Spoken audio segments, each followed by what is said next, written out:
What is up, everybody? I've been loving Assassin Creed Mirage. First off, I want to give Ubisoft a huge thank you for giving us the key to the game and letting us play it out for you. But I am going to give you some tips and tricks when you're starting off the game to get you where you need to be the quickest way and how to get better weapons and a lot more money quicker. And here we go. Let's go into tip number 1, pickpocketing. I know a lot of you guys are going to be running around the whole entire cities. You guys are going to be doing missions. You're going to do contracts. You're going to do a bunch of different things. But I'm going to tell you right now, the easiest way to get as much money you can to upgrade your weapons, buy new items and things like that, is to pickpocket every single person. Every single person you pretty much pickpocket will give you either medallions, talismans, different little trinkets out there, which you can actually then sell it to another vendor, which will give you multiple amount of money, and then you can actually buy from them different things. Now, be wary when you buy leather, crockets, and iron from these vendors. They all have the same amount. So if you buy from one vendor and they sell out, running to another vendor is not going to regenerate it. You will have to wait a little bit longer or a little bit later to get those. So just be wary about that. Don't just think that you could just pickpocket everybody and then buy everything you need and be at a full level on all your items. Tip number 2, do not go try thinking you're going to be Anakin Skywalker and destroy all the younglings.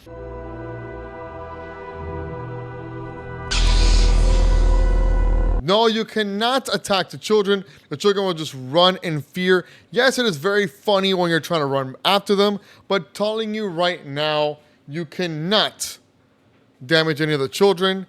So that's one thing I will tell you right now. Do not waste your time. You will alert the guards like that, and it will be a huge mess in your hands. Tip number 3 I'm going to give you right now is when you are on alert from the guards and you run away, you know when that little yellow button pops on the top? I know it's annoying, but one way to get that done very quickly without just hiding into a little bush for about 2 minutes is go into a bench, do a fast travel. It will reset the time 12 hours, but when you get out of the fast travel, guess what?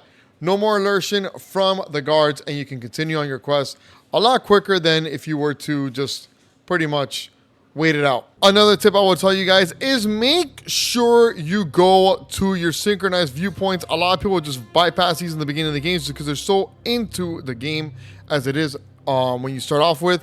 But synchronized viewpoints are huge in the game. Obviously, you have areas over here.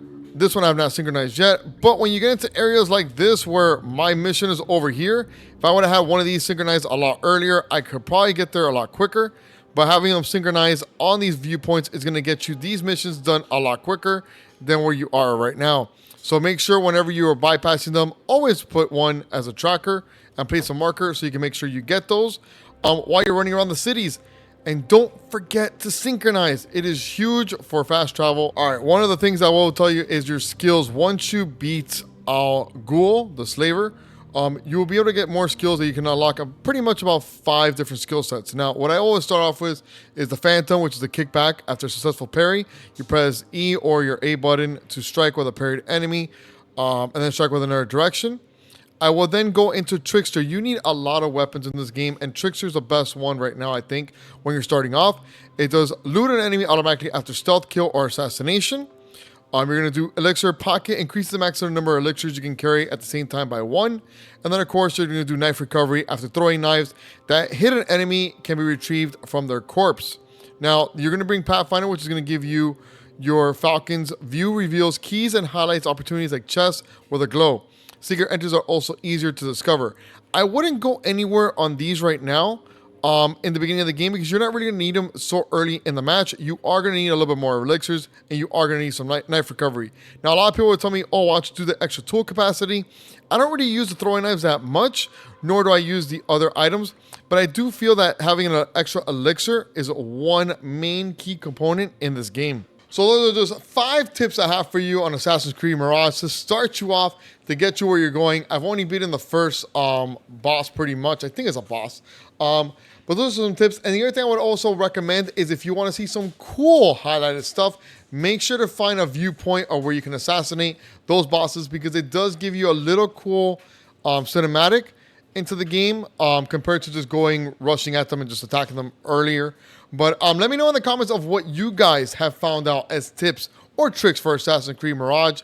And let me know how far you guys are at and what you guys are enjoying about the game. I'm actually enjoying the fact that this game is a lot more from the original Assassin's Creed. But like as always, guys, I want to know what you guys think. And as always, like and subscribe. Video is going to be pulling up very soon of what to watch next. But my name is Mr. Angry Troll. I'll see you guys every Tuesday and Thursday, streaming some amazing random games out there. And more videos are going to be coming out. So peace out. Love you guys.